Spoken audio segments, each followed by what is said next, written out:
그러니까 기말이 여기 앞에 날씨 조금 들어가지. 조금 들어가지만 그건 그때 내가 문제를 좀 추가로 줄 거예요. 앞에 붙이든 앞에 좀 붙이든 아니면 따로 주든 더 할 거고 기말고사 때 메인은 운동이 될 거예요. 운동이 기말고사 때 시험의 메인이 될 건데 문제는 공부를 한 친구는 굉장히 쉽게 해결을 할 겁니다.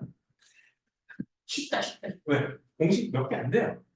공식 몇 개 되지도 않는 거로 바꾸기 때문에 답이 굉장히 명확하게 딱딱 떨어져서 한 문제 30초도 안 잡아먹고 문제를 다 풀어 나갑니다. 왜냐면 길게 읽지 않아도 되거든. 공식을 쓰는 거니까. 그래서 오히려 시간을 짧게 공부하고 점수를 잘 받을 수는 있는데 문제는 그런 단계까지 올라갈 때 연습이 좀 많이 필요해요. 요번에 한 개를 참 어설프게 틀렸지? 응? 왜, 하면서 문제가, 못 틀렸더라? 그거 해봤잖아. 여러 번 했잖아. 앞에서는 연습할 때 거의 틀리지도 않았던 문제 아니야? 근데 그걸 왜 틀렸는지 내가 이해가 안 가서. 앞에 연습에서는 거의 틀 적이 없었으면서 본시험은 내가 숫자가 헷갈리는가? 봐봐, 제발 끝까지 읽으라 그랬어, 내가. 얘도 비슷해. 얘? 이런 식이 너는 지금 중사관에 딱 한 개씩 틀려왔거든? 한 놈은 내가 걔는 생각보다 잘 맞어, 한 놈은. 근데 니네 둘은 이거 왜, 내가 얘네가 이걸 왜 틀렸지? 그래서 끝까지, 제발 미리 짐작하지 말고 끝까지 좀 읽으라 그랬지. 미리 짐작하고 풀어도 틀림. 새로운 영이 없으니까 머릿속에서 익숙하지. 그러니까 원래 앞에 거고 같은 거 같이 쭉 가다 보면 틀리는 거야. 나중에 채점할 때 손이 멈추잖아. 이, 이게, 나 되게 확실하게 풀었는데, 문제를 검산할 때 그 검산이 돼야 안 돼. 이따위 걸 틀렸을 리가 없어. 이러고 넘어가잖아. 검산 똑바로 안 하고, 솔직히 그러지. 이거야? 너무 쉽게 풀어. 이건 틀릴 리가 없어. 이러고 넘어가지 않아? 그래서 틀리는 거야. 검사를 할 때, 또, 그래서, 진짜 공부 잘하는 애들은 다른 방법으로 풀어. 아예 풀이를 다른 방법으로. 사실 중학교부터 문제 푸는 방법이 한 가지만 있는 게 아니라 뭐 따지면 두 가지, 세 가지 방법이 있거든. 그래서 서로 다른 방법으로 푸는 거야. 그래서 서로 답이 같게 안 나오면 뭔가 자기가 잘못했다는 걸 깨달을 수가 있죠. 근데 너네도 뭐 솔직히 빨리 풀고 쉽게 풀었으면 검산할 때도 이거 쉬웠던 거야. 이러고 넘어가니까 검산이 안 되는 겁니다. 내가 그래서 한 번에 정확하게 가자고 내가 또 가기 전에 뭐라 그랬지? 제발 천천히 결국 너 솔직히 한 20분 만에 바쁘고 잤지? 제발 30분을 씁시다. 내가 40분까지 쓰라고는 안 할게. 30분을 씁시다. 여기서도 마찬가지. 여기서는 운동에서는 순간 방향 같은 거 잘못 보면은 되게 쉽게 푸는데 틀려요. 진짜 순간 잘못 생각하면 그래 이렇게 풀어놓고 틀린다. 그리고 역시 검사도 안 걸리니까 똑바로 봅시다. 자, 일단 운동이라는 것부터 봅시다. 운동. 분명히 초등학교 때 운동이란 뭔지 과학적 정의를 배웠는데 중3 애들한테 이렇게 딱 그리고 얘들아! 운동의 과학적 정의가 뭐니? 이렇게 물어보잖아? 뭐야? 맞아. 대답을 못해요. 이게 초등학교 교육이 잘못된 거야. 과학에서는 항상 기본 정의가 가장 중요하고 기본 정의를 딱 익히잖아. 그 다음부터는 당연해. 기본 정의하고 공식을 딱 이해를 하는 순간부터 그 다음 문제는 당연히 그렇게 진행될 수밖에 없는 과학은 당연한 학문이에요. 이렇게 하면 욕하지 나를. 그게 당연하다고? 정말 어려운데? 이러는데 과학은 기본, 특히 고등학교 과학까지는 당연한 학문이에요. 앞에 그 기본만 만들어 놓으면 뒤로는 이거 당연히 이렇게 흘러가야 돼. 이렇게 나와. 자, 운동이나 시간이 흐름에 따라 위치가 변합니다. 뭐라고? 시간에 따라, 시간의 흐름에 따라 위치가 그러면 운동한다라고 얘기를 하는 거야. 근데 시간이 지났는데도 정지해 있다. 이렇게 표현합니다. 운동이 뭐라고? 초등학교 때 움직이는 거야. 그렇게만 알고 있을 거야. 과학적 정의를 해라 그러면 되게 뭔가 어려운 것 같은데 시간의 흐름에 따라 위치가 변하면 우리는 운동한다라고 합니다.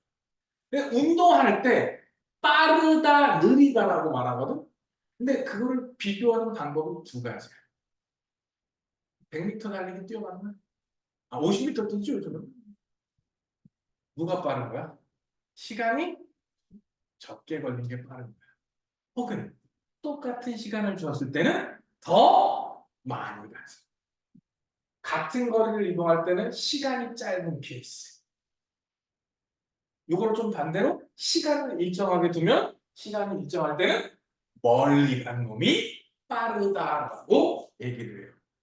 그래서 우리는 속력을 이렇게 단위 시간당 이동한 거리 뭐라고?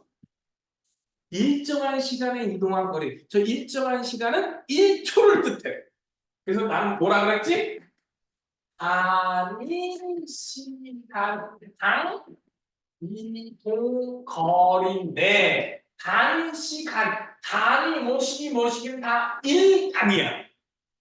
단위 넓이당, 단위 질량당, 단위 다 값이 얼마? 1단위. 즉 1초의 이동 거리. 속력의 기본이 그거예요. 미터 퍼 세컨드. 시간의 기본 개념은 1초가 기본입니다. 거리의 기본은 1미터가 기본이에요. 단위 시간 동안, 즉 1초 동안 이동 거리. 그럼 우리가 보통 시속이라고 얘기하는 거지. 1시간 동안, 1분 동안 이렇게 정의가 된 겁니다. 쉽죠? 그치? 그러면 당 이동 거리니까 시간이 1초라고 딱 정해져 있지. 그럼 조금 전에 같은 시간 동안이면 더 멀리 가는 놈이 빠른 거지. 즉 간격이 어떤 놈? 넓은 놈이 빠른 놈.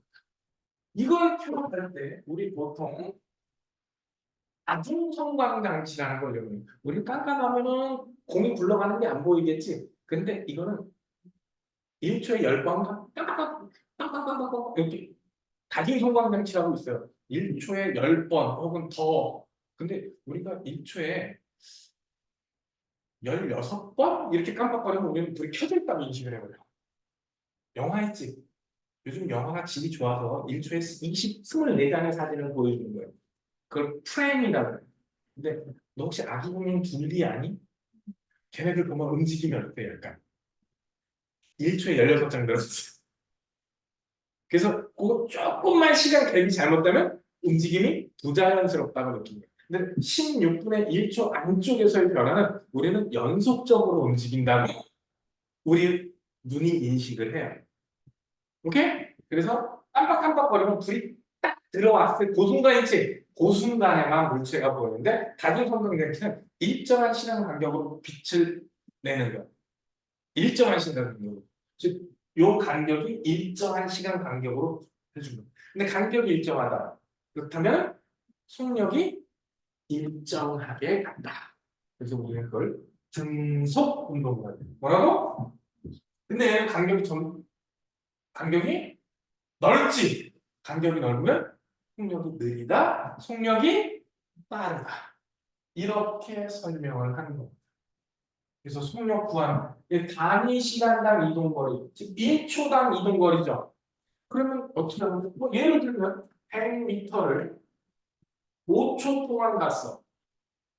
그럼 이걸 뭐로 바꾸면 돼? 1초 단위로 바꾸면 되는 거지. 그럼 어떻게 하면 돼? 100 나누기 5. 그래서 속력은 뭐 나누기 시간분의 거리가 돼. 이거 공식은 못 외웠어도 1초당 얼마가는 계산할 수 있지. 이미 머릿속에서 이 개념이 있는 거야. 다만 말로 너 이거 20m 갑니다. 이거 어떻게 계산했어요? 이걸로 이거 나누는데요. 그게 이거잖아요. 그래서 거리의 단위는 미터지. 시간의 단위는 초거든요. 근데 나눌 수 있어. 문자가 다르면 못 나누지. 그래서 그냥 남겨 놓은 게 단위가 돼요. 그래서 단위를 보면 거꾸로 공식이 유추가 돼요. 정의를 보면은 공식이 나와요. 정의를 보면 뭐가 나온다? 거꾸로 단위를 봐도 공식이. 공식을 보고 남아있는 문자들 있지? 그게 단위가 되는 거. 학교에서 이거 안 가르쳐 주더라고, 요즘은. 나는 배웠던 기억이 있거든, 분명히. 난 중고등학교 때 선생님들 진짜 잘 만난 것 같아. 속력은 시간의 이동거리. 앞으로 공식으로 다 설명을 할 거기 때문에 보통 속력은 우리 V라고 표현을 해요. 뭐로 표현한다? 시간은 초, 세컨드인데 SEC까지만 써, 보통.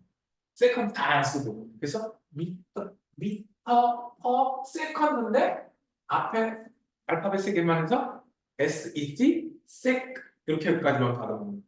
한국식 발음으로 미터 퍼 세크 이렇게 말하는 거죠. 왜 세컨드인데 그렇게 하는 거 아니지? 그 일부만 발음을 해주기 때문에. 이동 거리는 보통 이걸 그래서 V는 시간의 기호 T, 이동 거리의 기호는 S예요. 그래서 기호랑 단위를 헷갈리시는 거예요. 요거는 단위예요. 요거는 기호예요. 기호와 단위는 달라요. 공식은 기호로 써놓고, 응? 문제에서 값은 단위로 주는 거예요. 아까 좀 전에 그랬잖아. 100m를 갔는데 5초. 거리를 단위로 줬죠. 구분할 수 있게. 그런데 공식에서는 기호로 들어갑니다. 그래서 지금부터가 아니라 이미 오메 법칙도 기억나요? 기억 안 나요? 아, 이건 나지. 이건 V는 I야, 알지? 그럼 보통 이거를 더 많이 쓰거든, 공식에서. 응? 되게 오래된 일인데 오메 법칙을 외워봐라 그랬더니 어떤 애는 이렇게 얘기하더라고. A는 온분의 볼트요. 나 그 못 알아들었어. A가 온분의 이게 무슨 소리지? 나한테 써봐 이랬더니 이렇게 쓰는 거야. 공식을 외우긴 외웠지. 근데 남이 못 알아들어. 전류는 저항분에 이렇게 얘기를 보통은 해야 되는데, 그러니까 학교에서 얼마나 안 해봤으면 선생님이 온분의 볼트 안기를 시켰겠어요. 공식은 얼마나 안 해봤는데. 공식은 기호로 작성이 돼 있어요. 뭐라고? 자, 그다음에 평균 속력을 구하는 방법은 중학교 때부터 두 가지 방법이 나옵니다. 첫째는 그냥 똑같아. 얘도 속력이지. 그래서 전체 시간분의 전체 거리야. 뭐라고? 전체 걸린 시간분의 전체 이동 거리. 이렇게 해도 돼. 그런데 시간의 흐름에 따라서 속력, 뭐가 일정하게 변하면, 예를 들어서 이런 식으로 일정하게 빨라지잖아? 그러면 처음과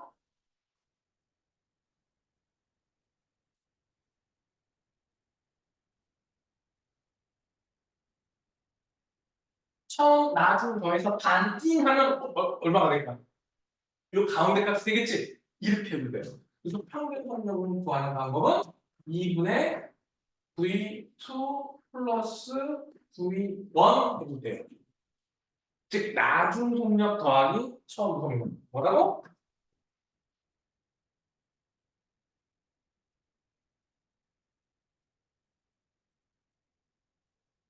이렇게 해도 돼요. 단 속력이 가다가 이렇게 한 번이라도 변하면 쓰면 안 돼요. 예를 들어서 속력이 가다가 다시 제로로 떨어졌어. 그럼 처음 속력 0이지. 나중 속력 0이지. 더해서 반띵 해봤자 0이죠. 그런데 시간이 걸렸고 이동 거리가 있으면 평균 속력은 있게 되죠. 그래서 속력이 바뀌었을 경우에는 이 방법을 쓸 수 없지만 속력이 일정하게 변했다면 이 방법을 써도 됩니다. 그래서 속력 구하는 방법은 두 가지를 기억해 두면 훨씬 유용합니다. 고등학교 가면 또 나와요? 고등학교 물리 가면 다중성광 장치에서는 어디에서는 이 운동방향이 표시돼 있을 때 있지? 얘가 먼저 찍히고 이게 누가 먼저 촬영된 거고 이쪽이 나중에 촬영된 거. 그런데 시간 기록계라고 있어요. 요즘은 좀 시험에 좀 덜 나와. 존나 시끄럽거든, 그러니까. 어떻게 하는 거냐면 이렇게 평면에 이렇게 마차가 있어요. 여기 꼬리에 종이를 얇은 띠종이 있지. 포장지 끈 같은 얇은 띠종이가 있거든. 리본이라고 그래, 리본. 그거를 이렇게 늘어뜨리고 있어. 그리고 시간 기록계라고 이렇게 점을 찍어주는 기계가 있거든. 1초당 30번 아니면 1초당 60번, 1초당 100번 이렇게 왜? 시간 간격을 일정하게 이렇게 찍어주는 시간 기록계가 있어. 뭐가 있다고? 시간 기록계를 찍는 간격이 어때? 그렇죠. 그런 게 얘가 오른쪽으로 가. 그럼 이 꼬리 달고 가지. 그럼 그 꼬리에 점이 찍히는 거야. 그러면 시간 기록계가 이렇게 나오겠지. 오른쪽으로 갔어. 여기가 먼저 찍히고 이쪽이 나중. 운동 방향이 오른쪽인데 똑같이 오른쪽인데 다중성광 장치는 이쪽이 먼저고 시간 기록계는 이쪽이 먼저. 그래서 가끔 이렇게 물어요. 이 간격이 점점 넓어지면 빨라지는 운동이지. 여기서 간격이 점점 넓어지면 여기서 넓어지면 느려지는 운동. 왜? 처음에서 나중 방향으로. 기준은 어디서 어디로? 처음에서 그러면 빨라지는 운동인지 느려지는 운동인지를 중학교에서 판단하라 그랬는데 그거 판단할 때 얘는 이쪽이 먼저니까 이게 넓어지는지 좁은지 좁은 거 얘랑 얘가 헷갈려가지고 빨라지는 건지 느려지는 건지 헷갈릴 수도 있어. 그래서 두 가지 다중성광장치랑 뭐 시간 기록계를 구분해서 생각해야 되고요. 내가 너희들 기말고사 문제는 두 가지 유형을 다 집어넣었어요. 연습 문제에다가. 응? 그러니까 크게 걱정할 거 없어. 그때 이게 다중성광장치고 이게 혹시 학교에서 다중성광장치 가지고 실험을 잘 안 해. 해봤자 저 시청각자료를 쓸 거거든. 근데 아마 학교에 시간 기록계는 장비가 있을 거예요. 싸. 장비가 싸. 나도 다중성광장치는 대학교 때 써본 기억, 대학교 물리 실험에서 써본 기억은 있어요. 포물선 운동 촬영하는 용도. 근데 시간 기록계는 중학교 선생님이 중학교 그때도 썼던 기억이 물론 내가 직접 해본 건 아니고 선생님이 보여줬겠지만 그랬던 기억이 있어요. 그리고 좀 이렇게 좀 실험하는 학원 가니까 이거 다중성광장치는 없는데 시간 기록계는 있더라고. YG만이라는 데 있어요. 초등학생들 실험 수업해주고 중학생들 그 특목고 대비해주는 학원. 거기 가니까 시간 기록계 더럽게 여기있어. 근데 다중성광장치는 하나 있는데 그나마도 고장나 있다. 고쳐보려고 그러다가 망했어. 안 돼. 자, 운동. 등속 운동. 이게 한자거든? 등속. 뭐라고? 속력이 일정이라는 뜻이야. 뭐라고? 응. 그래서 이 간격이 일정이어야 돼. 간격이 어떻다? 간격이 넓어지면 가속 운동이라 그래. 오케이? 간격이 좁아지면 간격이 좁아져. 그것도 가속인데 우리는 보통 속력이 늘어나면 가속, 줄어들면 감속이라 그러지. 그런데 둘 다 가속 운동이에요. 더해지는 값이 플러스냐 마이너스냐. 그래서 빨라지면 가속도가 플러스인 거고 느려지면 가속도가 마이너스인 거야. 그 가속도의 가짜는 더할 가짜야. 속도가 더해진다. 빨라진다. 자, 그래서 등속 운동에서 그래프가 어렵게 시험에 나오니까 등속 운동 그래프는 좀 작게 드릴게. 시간과 이동 거리 그래프에서 이렇게 나란하게 돼요. 우리 함수 배웠지? 기울기 어떻게 구해요? x 증가분의 y 증가. x 증가는 뭐를 의미하죠? 시간. y 증가는 시간분의 거리는 따라서 기울기가 꼭 여기 되는 겁니다. 배웠지만 앞에서 왜 그렇게 되는지 다시 한번 기억을 하세요. 두 번째, 시간과 속도 그래프는 등속이니까 어떻다? 일정분. 자, 속력은 시간분의 거리입니다. 그렇다면 거리는 속력 곱하기 시간이죠. 넓이가 의미하는 바는 이동 거리가 되겠죠. 네, 밀넓이, 시간, 높이, 직사각형 구하는 공식하고 공식이 똑같아졌죠.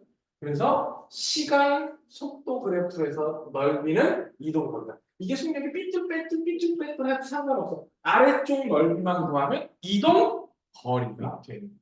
그러면 그래프 나면 제일 먼저 뭐부터 봐? 시간, 거리인지, 시간, 속력인지.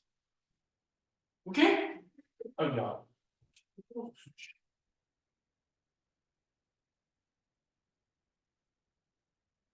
요거 가속도가 얼마야? 가속도는 얼마? 등급에서는 0. 가속도 얼마라고? 가속도가 0이려면 힘도 0이어야 돼. 가속도 다 떨어져. 가속도가 0이면 무슨 뜻? 힘도 얼마다? 시험에 굉장히 잘 나올 겁니다. 왜? 우리 뉴턴의 법칙의 기본에 대해서 우리 가속도의 법칙 이런 거, 관성의 법칙 이런 거 조금 배웠죠. 이때 F는 ma라고 그러고 A가 acceleration 가속도거든요. 그러면 A는 m분의 F가 돼. 가속도 이게 가속도 구하는 공식이야. 근데 질량이 0일 수는 없어요. 질량이 0인 물질은 아직 발견을 못했어요. 그런 건 없다. 중학교과정에서도. 그러면 얘가 0이려면 얘는 0일 수 없으니 누가 0이어야 되지? 그래. 그래서 가속도가 0, 즉 가속도 A가 0이려면 힘도 얼마여야 된다? 즉 등속이라는 얘기는 힘이 얼마다? 0. 다른 마찰이 없을 때. 어떨 때? 마찰이 있으면 마찰력과 힘의 크기가 같아서 R자 힘이 0이에요. 근데 너희들은 보통 마찰이 없는 경우를 얘기하니까 등속 운동한다. 그럼 힘을 줬다 안 줬다? 안 줬다가 되는 거야. 그래서 시험에 엄청 잘 나. 그러면 그래도 조금 다른 거 하나 볼게요. 시간, 이동, 거리 그래프가 있어요. 하나는 얘고 하나는 얘야. 그럼 A와 B 중에 누가 속력이 더 빨라요? 기울기가 속력이니까 A가 더 빠르죠? 그러면 A가 더 큰 힘을 받았을까? B가 더 큰 힘을 받았을까? 이래서 안 돼요. A 무슨 운동이야? B, 그럼 등속이면 힘이 얼마야? B 무슨 운동이야? 얘도 등속 운동이지? 그럼 힘이 얼마야? 그럼 A, B 둘 다 힘이 얼마야? 그래서 힘이 똑같아야 돼. 야, 낚이기 어때? 실제로 어마어마하게 낚여 이거. 고등학생들도 엄청 낚여. 속력이 빠르다, 느리다는 힘이 둘 다 등속이라는 얘기는 힘이 얼마? 즉, 빠르다, 느리다는 그냥 한정하는 거예요. 다시 한번. 등속 운동일 때 속력과 관계없이 힘은 얼마? 지금 봐. 분명히 하고 넘어가는데 어떻게 됐어? 속력 빠르다니까 어떻게 돼? 힘이 크다고 착각한. 근데 우리가 그렇게 착각할 수밖에 없는 게 우리 일상생활에는 마찰이 없을 수가 없어. 그래서 더 빠르게 움직이게 더 빠른 상태를 유지하려면 더 큰 힘을 주는 게 맞아요. 그런데 우리는 마찰이 없다. 등속 운동하면 힘이 얼마다? 0. 그럼 이걸 이렇게 놓고 되니까 이렇게 바꿀 수도 있어. A, B. 누가 더 빠른 거야? 당연히 A가 B보다 훨씬 빠른 거죠. 그러면 A가 이동 거리가 이동 거리가 훨씬 크죠? 그럼 똑같은 시간 동안 A가 훨씬 멀리 갔지? 그럼 누가 더 큰 힘을 받은 거라고? 등속이니까 둘 다 같다. 이렇게 얘기해요. 한번 당해보니까 금방 하거든. 근데 나중에 문제 풀 때 주면은 또, 이렇게, 맞다. 이럴 거야. 두어 번 더 당해봐야 이 얘기가 확실하게 이것이 진짜 출제고 앞에 선생님이 이걸 어느 정도 강요했는지 물론 나중에 문제 풀 때 강요하려고 그런 수도 있는데 엄청나게 기하고 시험에 진짜 잘 나와. 또 하나 우리 주변에서 등속 운동하는 거 있지? 그게 뭐가 있냐고 묻거든? 이런 것도 있어. 모노레일은 뭔 줄 알아? 모노레일의 가장 대표 주자가 뭐가 있을래나? 이거 주변에서 모노레일은 좀 보기 힘든데 길이 이렇게 하나짜리 철길 같은 거를 모노레일이라 그러는 거거든? 찾아보자. 이럴 때는 찾아봐야 돼. 안 봤어.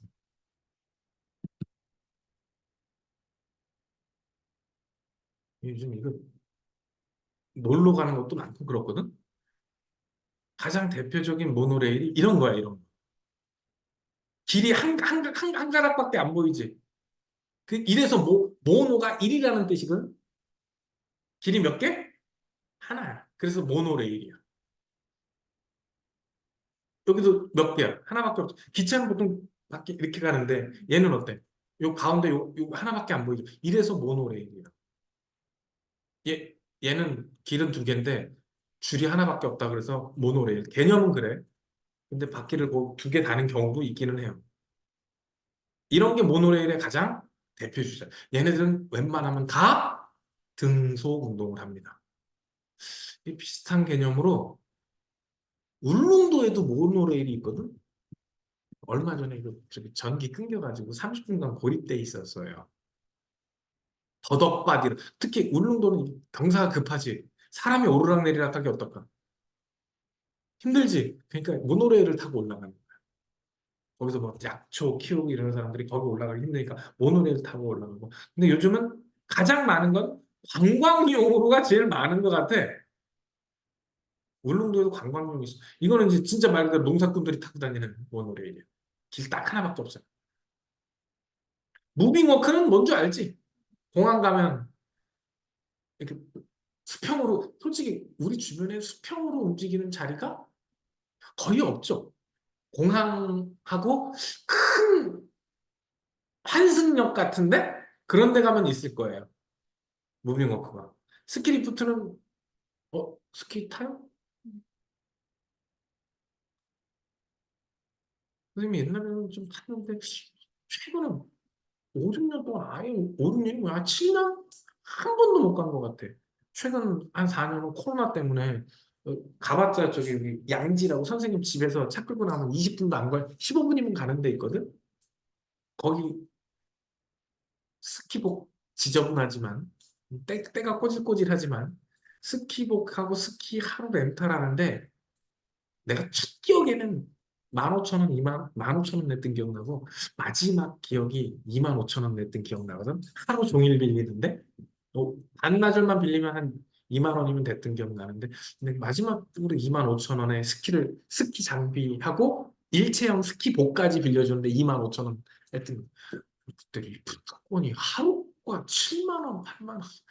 리프트권이 더 비싸. 요즘 종이권이 리프트권이 몇십만 원? 되게 비싸. 스키장 가면 제일 비싼 게 리프트야. 어디로 갔어?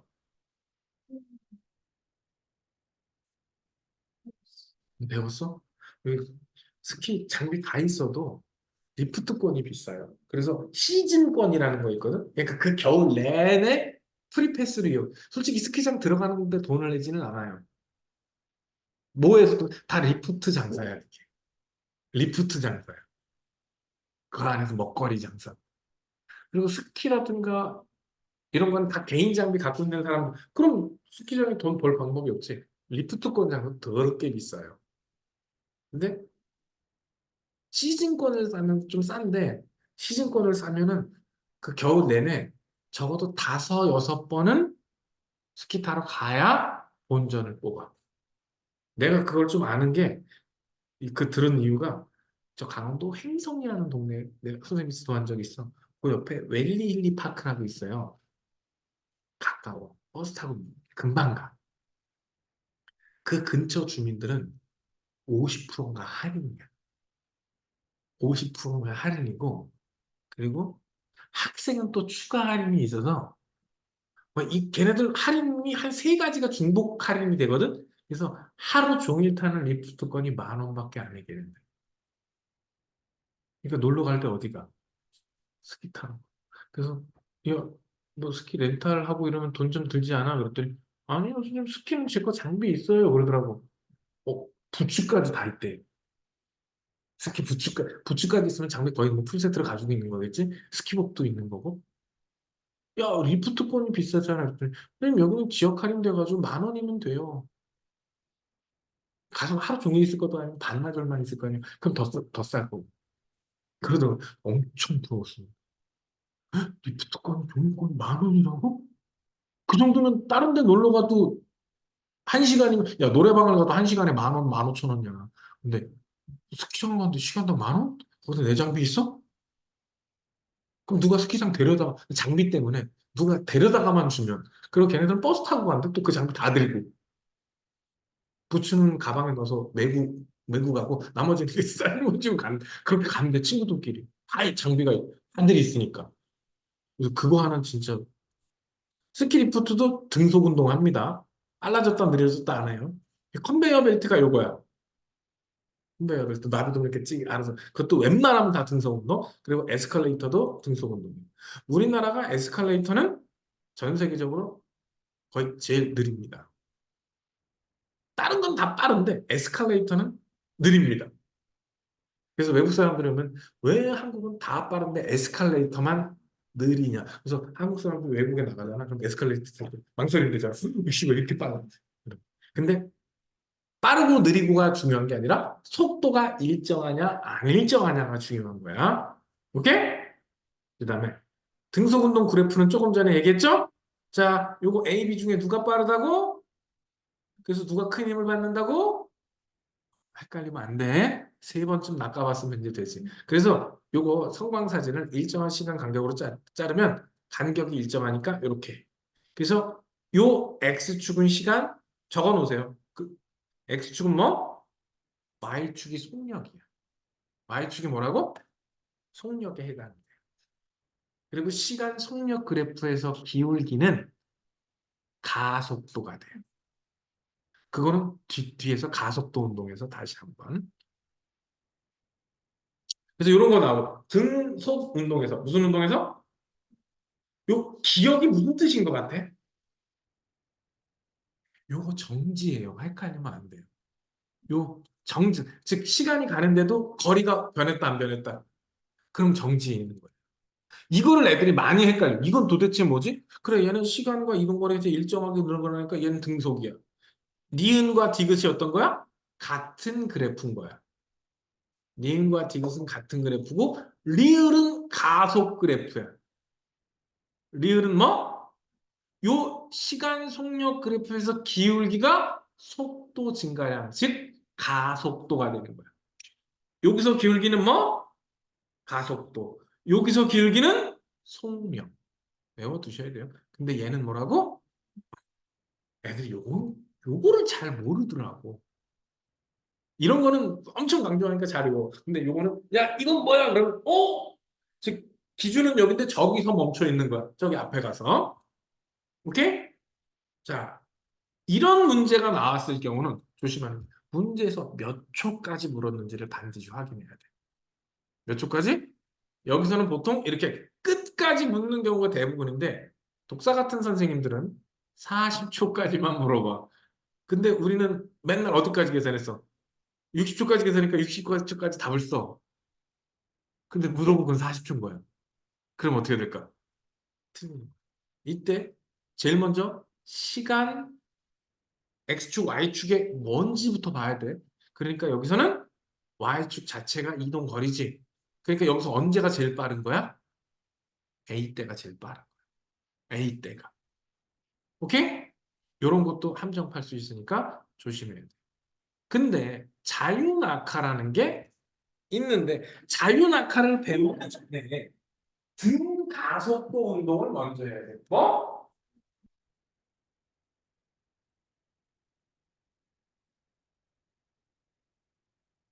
등가속도 운동은 가속도가 일정하다. 즉 속력 증가가 일정. 1초 0에는 정지 1m per second, 2m per second, 3m 이렇게 증가하는 폭이 어떤 거? 일정. 그래서 아까 가속도 구하는 공식 A는 M분의 F도 있었지만 가속도 A는 시간분의 속도 변화 이렇게 할 수도 있습니다.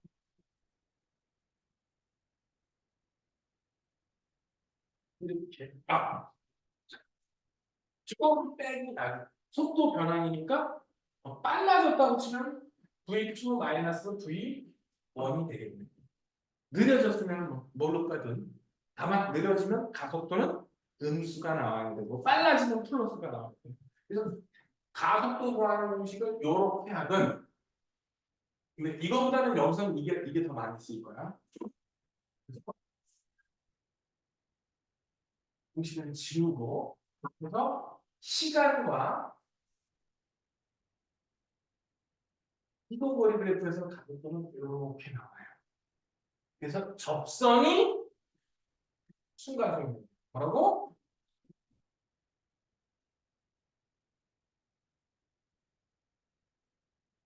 그래서 요거랑 요거를 헷갈리시면 절대 안 됩니다. 그 다음에 여기서 시간과 속도 그래프에서는 여기가 기울기가 뭐? 가속도. 조금 전에 시간분의 속도 변화라고 했죠. 시간분의 속도 변화. 그래서 요거랑 요거는 반드시 이게 나올지 이게 나올지 이게 나올지는 뭐 문제 나는 사람 마음이다 보니까 등가속도 운동에서는 힘이 0이 아니다. 여기서 뭐가 있죠? 가속도 A가 가속도가 뭐? 일정. 가속도가 일정하다는 얘기는 가속도가 일정하다는 얘기는 힘도 어떻다? 일정하게 유지된다라는 소리입니다. 오케이?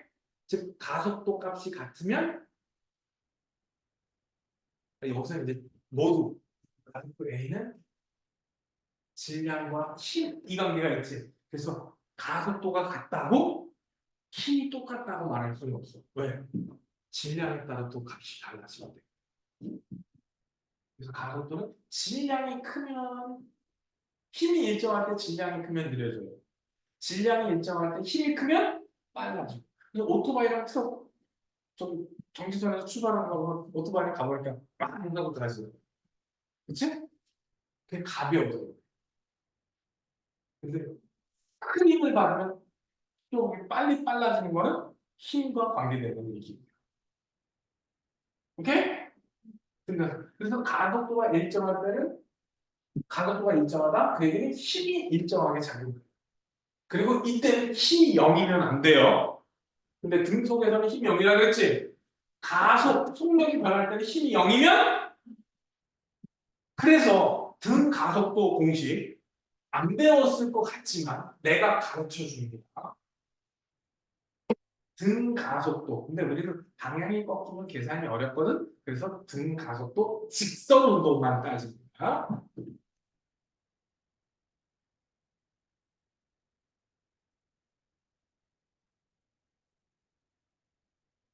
등가속도 측성 운동에서 공식 세 가지. 혹시 앞에 선생님이 해줬을지 모르겠는데 속력 V는 V0 플러스 AT 이렇게 나와요. 즉 나중 속력은 처음 속력에 속력 증가한 양을 더한다. 이동 거리는 V0T 플러스 2분의 1 AT 제곱 이렇게 나옵니다. 그리고 두 배의 AS는 V의 제곱 마이너스 V 제곱의 제곱 이렇게 나옵니다. 그런데 이게 자유-낙하 공식이 되면 자유-낙하는 등가속도 직선 운동 공식에서 일부야. 아래로 내려올 때만 얘기를 해요. 근데 자유-낙하라는 거 정의가 정지해 있던 물체가 떨어지는 거야. 뭐라고? 그러면 V0가 얼마? 여기서 V0는 처음 속도야. E는 나중 속도야. A는 가속도. S는 이동 거리. T는 시간은 돼. 그럼 다 써줬지? G는 중력 가속도를 뜻할 거야. 우리는 9.8 미터 퍼 세컨드 제곱이라는 상수를 기억하고 있죠. 그런데 자유낙하는 등가속도 운동 중 일부라 그랬죠. 정지해 있던 물체가 마찰이 없을 때 연직 아래로 떨어져. 중력만의 힘으로. 뭐만의 힘으로? 정지해 있던 물체가 중력만으로 연직 아래로 떨어지는 운동을 우리는 자유낙하라고 해요. 그러면 V0가 얼마가 돼? 여기서 처음 속도는 0이 돼요. 그리고 A는 뭐로 바꾸면 돼? G로 바꿔주면 돼. 오케이? 그리고 이동 거리는 자유낙하니까 높이로 바꿔주면 돼. 그래서 요거 0이 되죠. 그리고 나중 속도 부리는 G가 돼요. 자유낙하인데. 그리고 역시 이게 0이 되거든. 그래서 H는 2분의 1 GT 제곱이 되는데 요거 떨어지는데 걸린 시간으로 이거는 만약에 2초 걸렸다 그러면 여기다 2 집어넣으면 돼. G 대신 9.8 집어넣으면 돼. 그럼 몇 미터 떨어지는지가 거꾸로 높이가 얼마일 때 떨어지는 시간을 모르면 이렇게 계산이 되겠지. 이항시키면 마지막으로 역시 요게 0이니까 이 GH는 V 제곱입니다. 따라서 바닥에 닿는 순간 속력은 이렇게 돼요. 그래서 여기서는 공식 요거를 써먹는다라고 생각하시면 됩니다. 이거 할 줄 알면 고등학교 2학년에 기초 문이까지 끝내시고 일부러 이렇게 가르쳐요. 이거 써먹으면 진짜 편합니다. 이거 써먹을 수 있으면 진짜 편합니다. 근데 사실 이거 고등학교 1학년 때부터 본격적으로 써야 되고 중학교 3학년 원래는 중학교 3학년 때부터 썼는데 이 교육과정이 고등학교 다 올라가 버린 케이스예요. 지금 일부러 좀 어렵게 설명을 한 거. 어렵게가 아니라 좀 깊숙하게 설명을 한 겁니다. 자유낙하는 무슨 운동 중에 하나라고? 등 가속도 운동 중에 하나라고. 연직 아래로 떨어져. 오케이? 시간이 갈수록 어때야 돼? 점점 빨라져야 돼요. 오케이? 그럼 빨라지면 힘을 받고 있다는 얘기지. 그 힘이 중력이야. 뭐라고? 중력은 무게예요. 뭐라고? 보통 M, G 이렇게 표현하지. 우리 중학교 1학년 때 배웠어요. 질량을 무게를 어떻게 바꿔? 9.8 곱해라 이렇게 배웠거든. 근데 9.8이 뭐지? 중력 가속도라고. 9.8이 뭐라고? 그런데 어떤 문제에서는 10을 곱하라고 하고 어떤 문제에서는 9.8을 곱하라고. 그래서 난 9.8M이라고 안 해. MG라고 하지. 왜? 이게 9.8일지 10일지 문제에 따라 달라지는데 9.8을 고정해서 외우면 안 되지. MG. 뭐라고? mg가 무게고 무게가 아래로 내려올 때는 힘의 크기가 되는.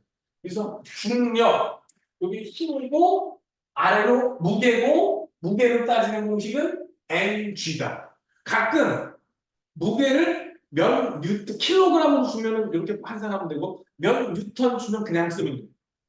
뉴턴은 무게 아니고 킬로그램은 질량이에요. 질량으로 주면 뭐로 바꿔라? 자, 그런데 재밌는 거 이제 하나 나와요, 여기서. 이거 답이 이 공식에서 재밌는 거야. 떨어질 때 중력만의 힘으로 떨어진다. 뭐만의 힘으로 떨어진다? 그런데 질량이 클수록 힘을 세게 받죠. 질량이 클수록 어떻다? 그럼 힘을 세게 받으면 속력도 더 빨리 가속도도 커야 될 것 같지? 아니에요. 떨어질 때는 이 공식에 의거 떨어지는 데 걸리는 시간은 요거는 9.8로 일정이지 높이에만 적용합니다. 떨어지는 순간 떨어지는 데 걸리는 시간은 뭐에만 영향받는다? 높이에. 질량하고 관계가 전혀 없습니다. 마지막으로 떨어지는 순간 속력 역시도 뭐에만? 이 GH 중에 G는 9.8로 일정이죠. 높이만 주면 뭐만 중에? 그래서 높이가 4배가 돼야 속력이 2배가 돼. 공식을 생각하면 높이가 몇 배가 돼야? 4배가 돼야 4배 높은 데서 떨어뜨려야 속력이 2배가 돼. 위치 에너지가 한번 보면지. 위치 에너지는 높이가 4배가 돼야 되면 4배지. 운동 에너지는 속도가 2배가 되면 4배가 되지. 그거하고 또 연관관계가 있네? 오케이? 그리고 알수 있는 사실. 떨어질 때 속력은 떨어지는 데 걸리는 시간, 질량이랑 관계가 있다 없다. 그래서 1km, 2km, 3km짜리를 동시에 떡 떨어뜨리면 누가 먼저 떨어져? 1, 2, 3km 중에 누가 먼저 떨어져? 동시에. 마찰이 있으면 무거운 게 먼저 떨어지는 게 맞기는 해요.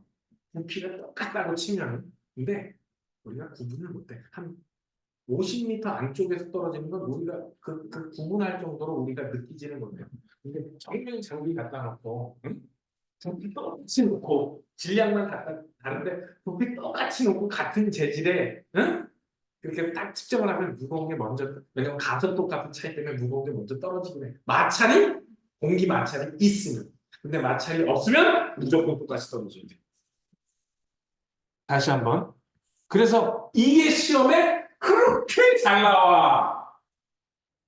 진공일 때. 언제? 진공이라는 건 무슨 뜻? 공기 마찰이 없어. 그런데 이쪽에서는 공기가 있으면 물론 쇠공하고 얘하고 무게도 어떨까? 무게가 차이가 나니까 모두 차이가 나. 힘이 차이나. 힘이 얘는 큰 얘는 힘이 작아. 힘이 클수록 가속도가 크겠죠. 거기다 마찰은 얘가 더 커. 그러니까 아래로 내려오는 발자국이 작지. 얘는 크지. 그러니까 얘가 훨씬 먼저 떨어져. 근데 마찰이 있으면 무거운 새끼가 먼저 떨어지는 게 맞아요. 정확하게는 무게와 마찰과의 관계를 계산을 해봐요. 그런데 저항이 없으면 무조건 똑같이 떨어져. 딱 두 가지만 있어. 마찰이 있느냐 없느냐. 근데 이 경우에는 무거운 새끼가 먼저. 진공이면 무조건 똑같이 떨어진다. 오케이? 그래서 요 얘기가 A는 아까 설명했던 M분의 질량에는 반비례 힘의 크기에는 비례. 항상 분모에는 반비례예요. 분모에는 뭐? 분자에는 비례. 이 수학 시간에 했을 거야.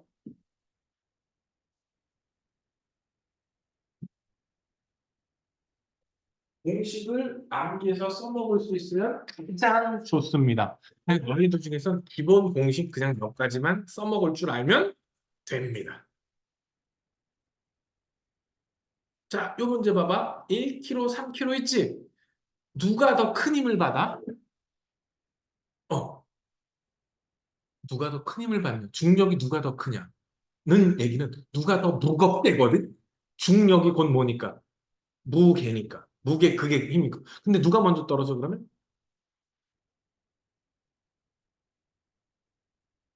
누가 먼저 떨어져? 마찰이 없대. 어, 같이 떨어져. 순간적으로 또 무거운 게 먼저 떨어진다고 착각하잖아. 조심하세요. 이게 자꾸 낚는 것 같지만 문제에서 자꾸 나와. 이게 지금 내가 앞에서 누가 더 무겁다는 둥, 중력이 크다는 둥, 이거 다 뭐야? 떡밥 던진 거야. 떡밥 던져놓고 낚으려고. 그래놓고 누가 먼저 떨어져요? 그러면 3kg짜리가 먼저 떨어져요. 근데 그러고 나고 나면 조금 이따 떨어져. 늦었어. 이미 틀렸어. 누가 먼저 떨어진다고? 그러니까 속도비는 몇 대면? 1대 1. 속도비는 뭐라고? 1대 1. 힘은 누가 더 크게? 얘하고 얘. 중력 가속도를 9.8로 두면 얘는 9.8뉴턴. 얘는 27.4뉴턴. 이렇게 작용하는 거죠. 오케이? 9.8. 지구가 나와서 기억하려면 9.8. 근데 9.8로 기억하지 마세요. G라고 합시다. 뭐라고 하자? G, gravity. 왜? 가끔 착한 선생님들은 10으로 줍니다. 산수하기 쉬우라. 근데 보통 아무 얘기도 없으면 9.8. 아무 얘기도 없으면 9.8. 가로로 단 중력가 속도 G는 얼마다라고 얘기하면 그 숫자를 따라가야 돼. 그래서 괄호 닫고까지 읽으셔야 합니다. 알겠냐? 요즘 6인지 뭐 하나 몰라. 이렇게 옛날에 개콘에 나와서 괄호 열고 막 이렇게 했는데 걔가 그거 난 그래서 많이 써. 가로 닫고까지 읽어라. 가로 열고 가로 닫고까지 다 읽어. 보통 안 읽지. 고등학교 하면 진짜 중요해. 뒤로 갈수록 괄호 읽는 건 진짜 중요합니다. 알겠어요? 이건 뭐 등속 운동이네.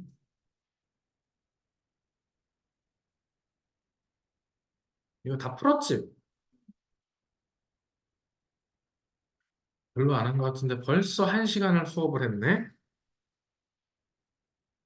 그림을 보면 가는 뭔 것 같아? 마찰이 있을 때. 나는 진공일 때. 마찰이 없을 때. 같은 말이야. 조금 쉬었다가 일과 에너지 합시다.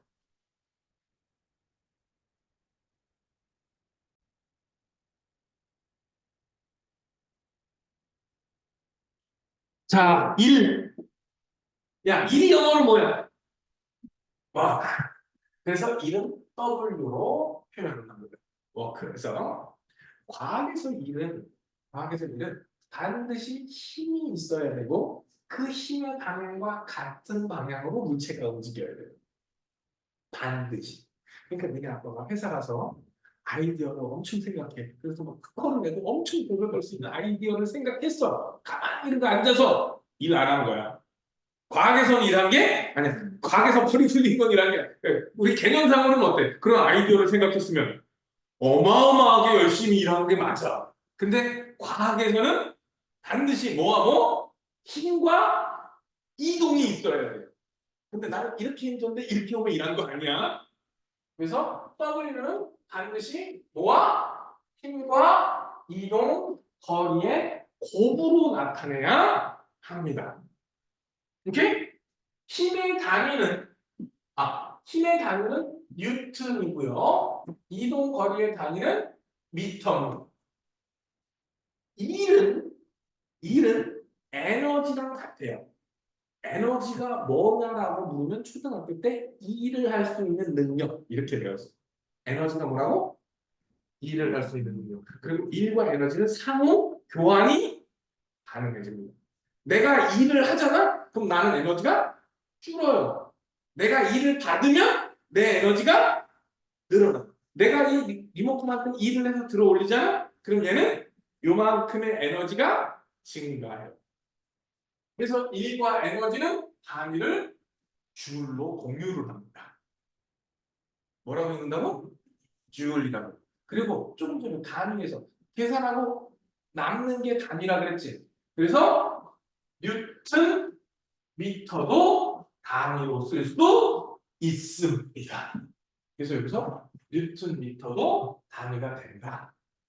오케이? 그래서 단위로 가능한 걸 보자라. 이런 얘기도 시험에 나옵니다. 오케이? 자, 1을 구하는 기본 공식이 뭐라고?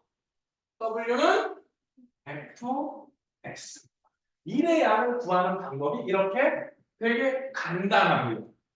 그래서 시험에 더 잘 나오는 거. 물론 이거는 100% 나오겠지만 또 한 100% 시험에 나올 수 있는 게 1이 0인 경우.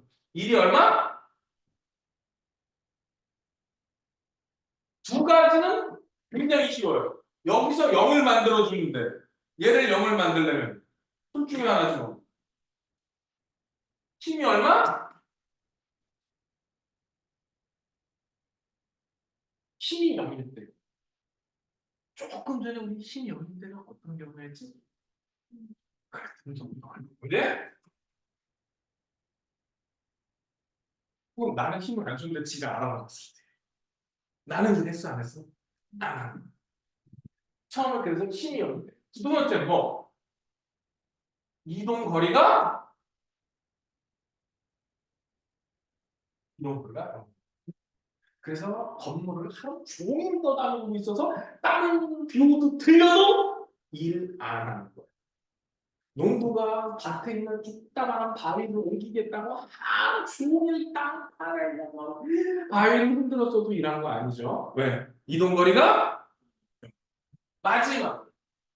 사실 우리 3번은 해석하기에 따라서 이거나 이거 둘 중에 하나의 경우에 해당이 되는 게 맞아요. 나중에 삼각함수를 배우면 무슨 안 배웠지? 그래서 힘과 이동 방향이 힘을 주는 방향과 정확하게 다시 쓸게. 힘의 방향과 이동 방향이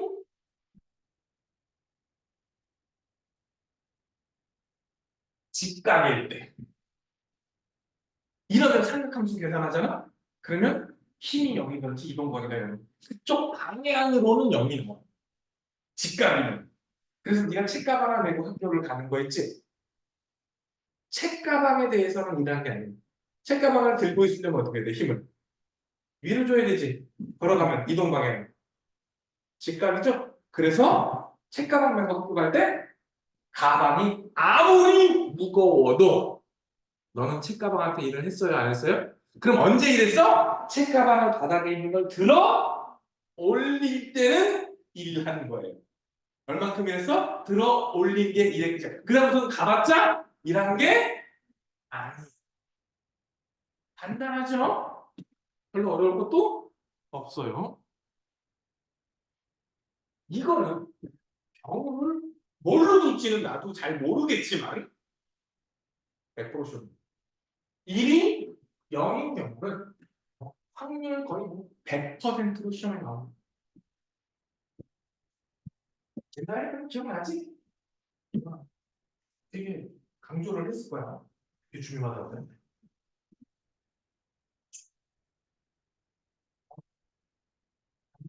마음 어렵지.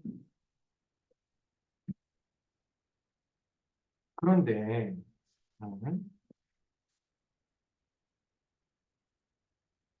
중력과 일을 나눠할 때, 야, 들어 올릴 때는 우리 중력에 대해서 일을 했다 이렇게 얘기를 해요. 들어 올릴 때는 뭐에 대해서 일을 했다? 중력에 대해서. 그런데 수평면에 이렇게 잡아 끌 때 있지. 이때는 마찰에 대해서 일했다라는. 뭐에 대해서?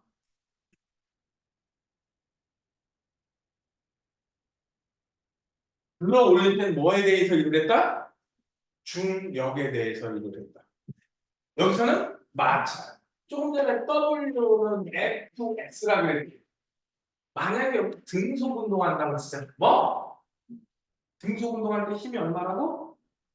정확하게는 알짜 힘, 즉 힘의 합력이 0이에요.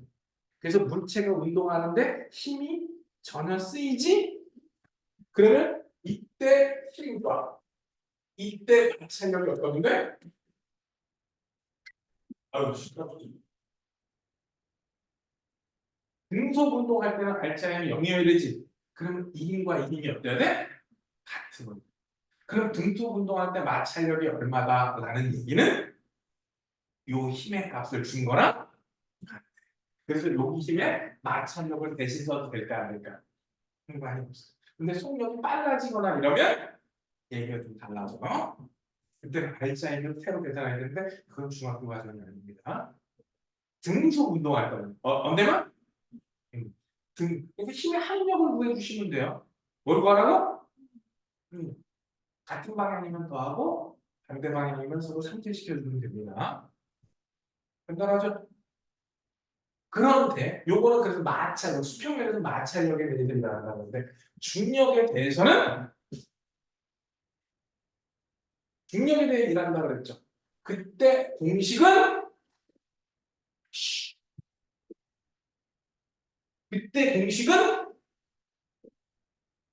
W는 mg h 이렇게 계산해 줍니다. 뭐하고 똑같아? 위치하는 공식하고 똑같아. 근데 사실은 위의 공식하고 아래 공식은 같은 공식. F가 뭐였지? 힘이죠. 수직으로 움직일 때 아까 힘이 무게라 그랬지. 요게 뭐지? 무게. 무게는 곧 뭐라고? 힘. 중력. 무게는 중력이고 중력은 H는 높낮이 이동? 원래는 얘랑 얘가 어떤 거야? 같은 거. 난 9.8mH 안 간다 그래서 뭐라고? M, G, H. G는 웬만하면 9.8. 그럼 10으로 주면 7. M은 영어로 mass, 질량을 뜻해요. 뭐라고? 근데 요거 mg 하면 뭐가 돼? 무게. 그래서 가끔 시험 문제 무게로 줄 때도 있고 질량으로 줄 때도 있는데 질량으로 나오면 무게로 환산, 만약에 그냥 무게로 나오면 그냥 써먹으면 됩니다. 그러면 땡큐. 이렇게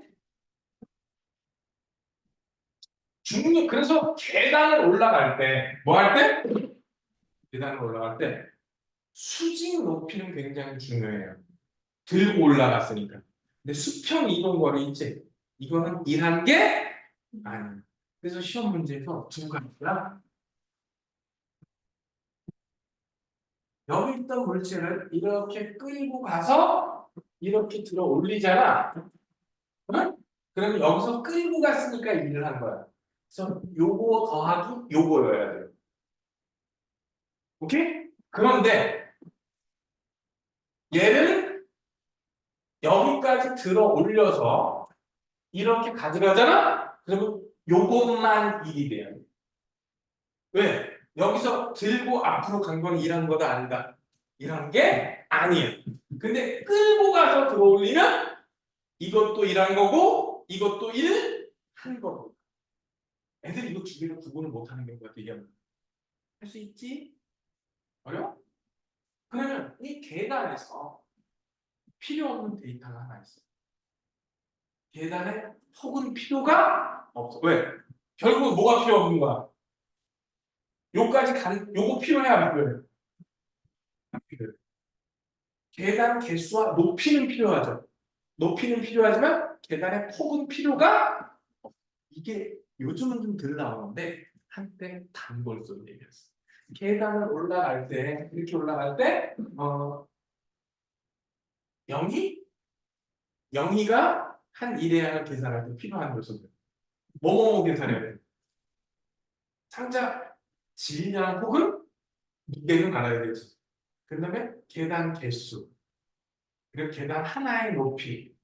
하지만 계단의 폭은 필요가 그거 골라내라고 문제를 그렇게 냈었어요. 아마 내가 문제를 나중에 연습 문제를 칠 때 그 문제는 분명히 말만 바뀌어서 있을 거예요. 그러면 저걸 하려면 1의 양을 구하는 공식도 알아야 되지만 1이 0이 되는 경우도 아셔야 한다라는 것이었죠. 자, 1에서 나오는 게 이제 위치 에너지. 이거는 기본 그거야. 물체에 일을 해주면 에너지가 증가한다. 일을 한 나는 에너지가 준다. 일을 받으면 에너지가 증가한다. 그래서 일과 에너지의 개념이 어떻다고? 똑같다고. 그래서 좀 전에 요거 구하는 공식이 똑같다 그랬죠? 근데 위치 에너지는 위치 에너지는 중학교 때는 위치 에너지라고 하거든. 그리고 표기할 때는 기호를 쓸 때는 EP 이렇게 써요. 이게 왜냐? 포텐셜 에너지. 무슨 에너지? 근데 고등학교 가면 위치 에너지라고 안 하고 포텐셜 에너지. 근데 운동 에너지는 그냥 운동 에너지라고 하는데 위치 에너지는 포텐셜 에너지. 요거 뭐? MGH야. 뭐라고? 9.8 대신 나는 G를 썼으니까. 이때 진짜 중요한 게 이 H 값이거든요. H는 기준에 따라 값이 달라져요. 이 문제에서 바닥을 기준으로는 6m죠. 베란다를 기준으로는 2m입니다. 요거 2m입니다. 지금 차부터로 낚였죠? 이렇게 시면 잘. 너는 낚이는 것만 지금 많이 해줘요. 진짜 왜 이렇게 잘 낚여? 낚시 좋아해? 아니지. 낚이는 건 낚아야 되는데 낚이니까 낚시가 아니지. 이렇게 해주고 여기를 기준으로 에너지 구하라 그러면 이거 갖다 곱하는 바보들이 생각보다 더럽게 많아. 몇 미터? 기준에서야. 뭐라고? 바닥이 기준이면 6m죠. 베란다가 기준이면 2m. 다시 한번. 너는 이런 함정이 자꾸 빠져야 돼. 그래야 다음에 안 빠져. 오케이? 근데 분명히 알고 있었을 거야. 그런데도 빨리 하려고 하면 낚이는 거니까 제발 다시 얘기해. 제발 천천히. 어차피 너 문제 푸는데 시간 남아. 일찍 잘라 그러지 마. 너 일찍 풀면 뭐하냐? 엎어? 하면 솔직히 엎어져 있다고 완전히 잠드는 것도 아니잖아. 그냥 눈 감고 그냥 쉰다? 그냥 그런 개념일 뿐이잖아. 그걸 그냥 20분 엎어져 있을 거 10분만 엎어지라고. 조금만 천천히. 안 그랬으면 이번 주 만점 맞을 뻔 아깝잖아. 이번에도 선생님이 시킨 거 하면 기말 때도 만점에 가까운 점수. 만점 나올 거예요. 공식을 생각하면 MGH니까 G는 정해져 있는 숫자죠. 질량이 클수록 위치 에너지는 커져요. 뭐가 커질수록? 질량이 커지면 위치 에너지는 커져요. 반대로 높이가 높아져도 커져요. 둘 다 뭐라고? 둘 다 비례예요. MGH에서 9.8, M하고 뭐만 따지면 돼? H. M에도 비례, H에도 비례. 그런데 운동 에너지는 누구는? 운동 에너지는 이 K 이렇게 써요. 뭐라고? 카이네틱 에너지라고 해요. 네? 몰라도 EPAK는 구분할 줄 알아야 돼. 이 K라고 보통 쓰는데 얘도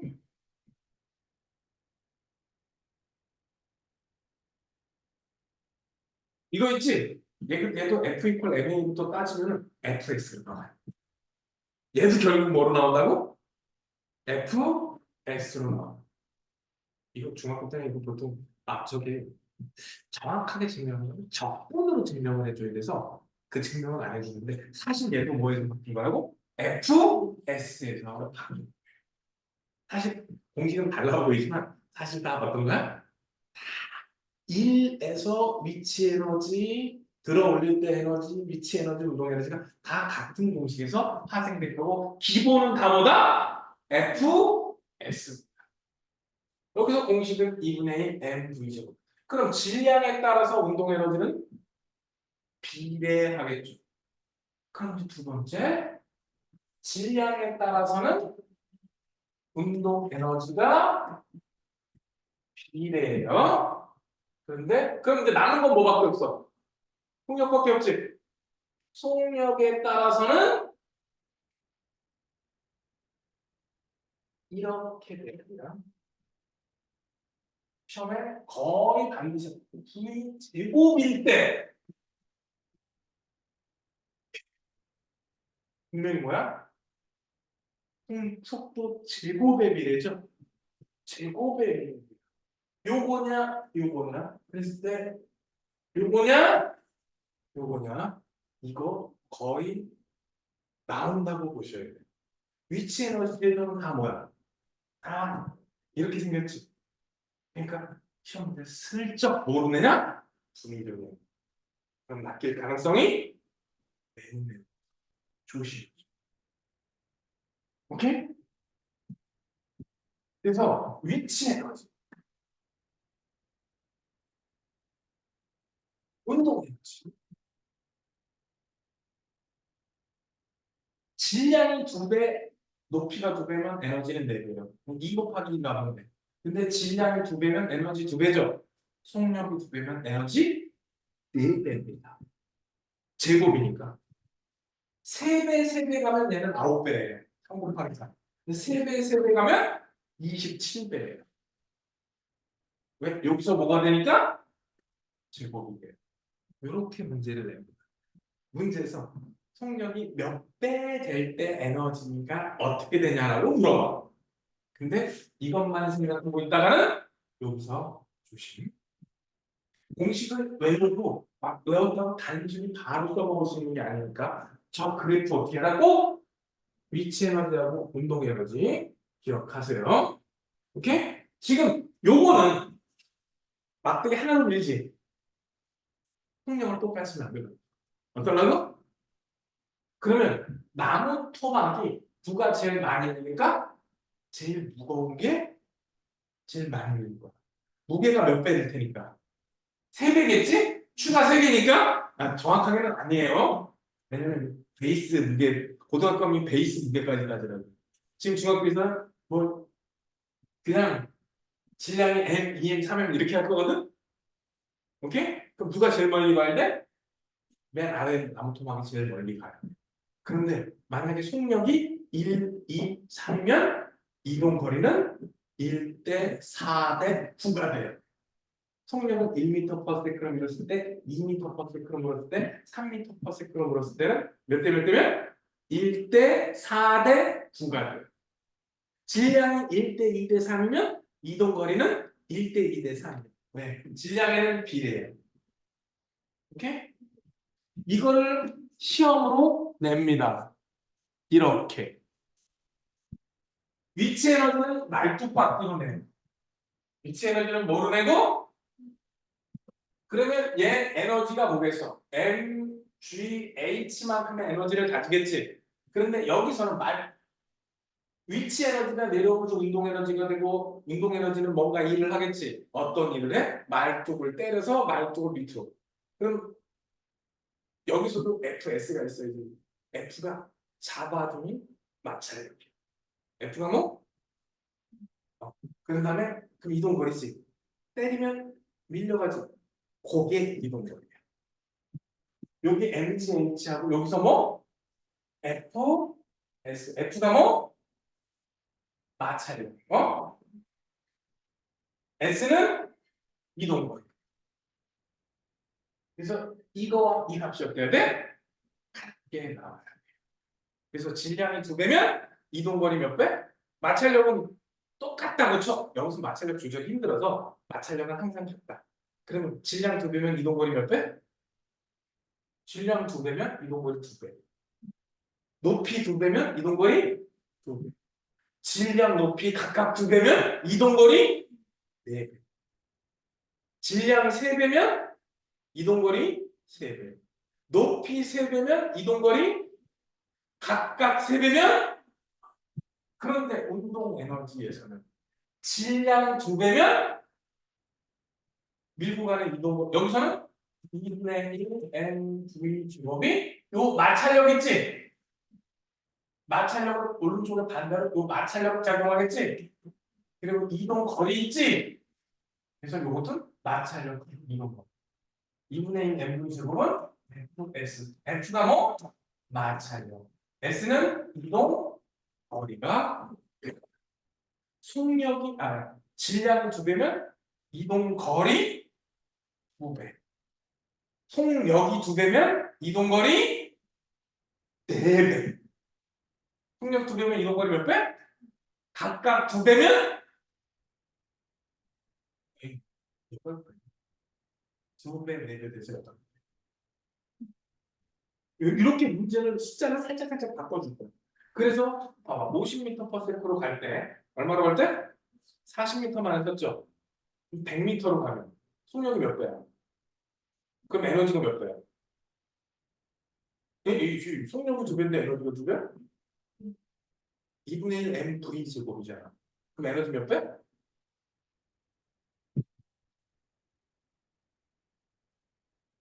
속력은 2배면 에너지 몇 배?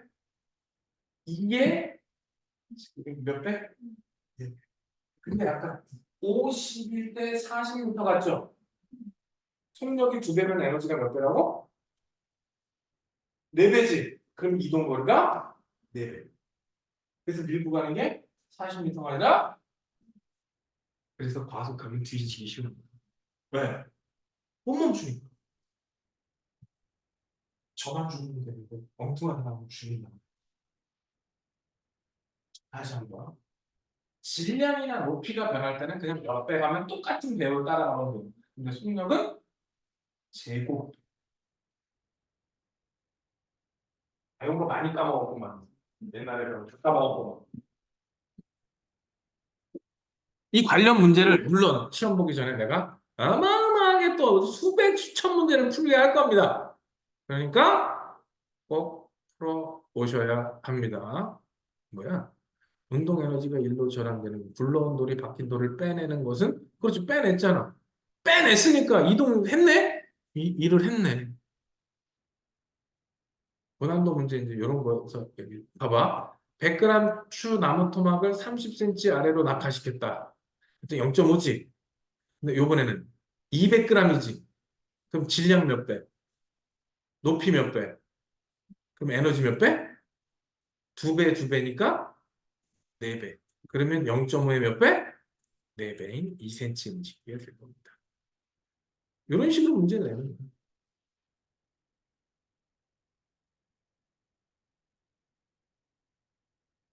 시간 기록계. 요즘 책에는 시간 기록계 얘기가 없네. 요거 끌고 가서 올리는 거는 일 다 한 거야. 들고 가면은 든 것만 일한 거고. 이렇게 무게를 놔주면 땡큐. 9.8곱하면 큰일 납니다.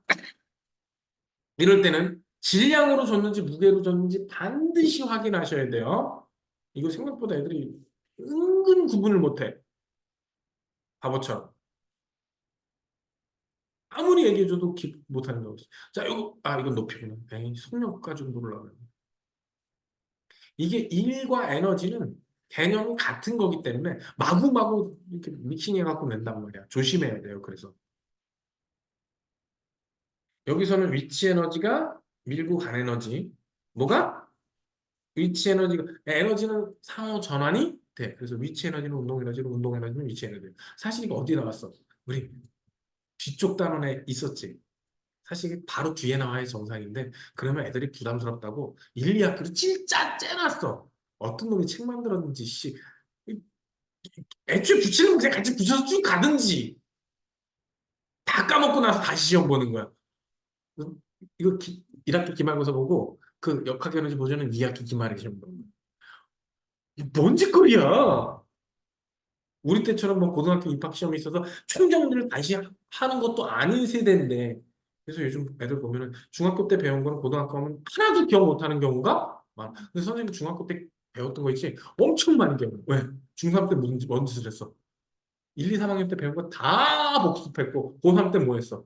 고등학교 1, 2학년 때 배웠던 거 다 복습 다시 했어. 그래야 대학교 시험을 봤으니까. 근데 요즘은 그걸 안 하니까 애들이 졸업하면 그냥 백지야. 대학교면 완전 깡통돼 있어. 선생님 대학교에서 조교 한 10년 했잖아. 선생님 2009년까지 대학교에서 조교를 했거든. 그래서 애들 얼마나 답답한지. 교수님 막 책 집어던지고 나와. 답답해 죽겠다고. 그 승근기를 왜 교수는 나한테 했을까? 그래서 교수를 불러가고 가면 야, 몇 학년째 가면 지금 몇 학년 애들이 있다. 가서 설명 좀 해주고 와. 나 끊고 나서 못 들어가겠어. 분명히 3시간짜리 수업을 가갖고, 3시간 동안은 좀, 한 2시간 반은 좀 자유롭게 쉴 수 있겠구나. 이러고 있는데, 갑자기 교수님이 씩씩거리면서, 그럼 실험이 완전히 초비상이야. 눈치 보면서, 사실 실험할 게 없어. 근데 걔는 뭔가 하는 것처럼, 막, 그러면서 눈치를 봐. 그럼 나를 불러. 내가 짬이 제일 되는 거야. 몇 강의제 그럼 애들 있다. 챕터 얼마 좀 설명 좀 해줘. 처음에 그 얘기를 들었을 때는 되게 당황, 응? 왜? 왜 내가? 그리고 교수님의 지시를 처음에 이해를 못해. 대학교 3학년 수업에 전공 단어를 설명해주고 오라는 거야. 나 때는 1학년 때 했던 거거든, 그게. 1학년 때 그것도 선배들이 가르쳐 준 게 아니라 우리가 그 책 보고 그 단어 뜻을 알아서 쪽지 시험을 봤어. 근데 3학년이 그거 모른다는 거야. 1학년 때 기본으로 깔고 가야 되는 걸 3학년이 모른다는 거야. 나 그게 이해가 안 갔어, 저는. 알고 봤더니 이제 애들이 질이 점점 떨어져가지고 그렇게 된 거야. 아니, 대학교 3학년에 전공 과목인데 단어 뜻도 모르면 어떻게 공부하시려고 그래요? 그러니까 토익 점수가 신발 사이즈 나오지.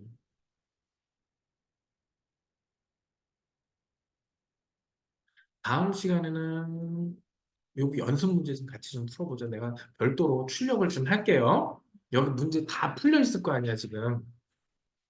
다 풀어져 있지? 그래서 다음 시간에 선생님이 오늘은 숙제, 시험 끝났으니까 숙제 오늘은 없고 어, 다음 시간에 선생님이 문제를 별도로 줄게요. 그리고 예, 야, 대단 원이 하나 끝난 거야? 오늘 복습으로? 다음 시간에 감각기관도 조금 할 거예요. 야, 이거 관상세포, 막대세포가 뚜렷하게 나왔는데? 야, 사진 잘 찍었다. 하여튼 그렇게 하겠습니다. 오늘은 여기까지만 할게요.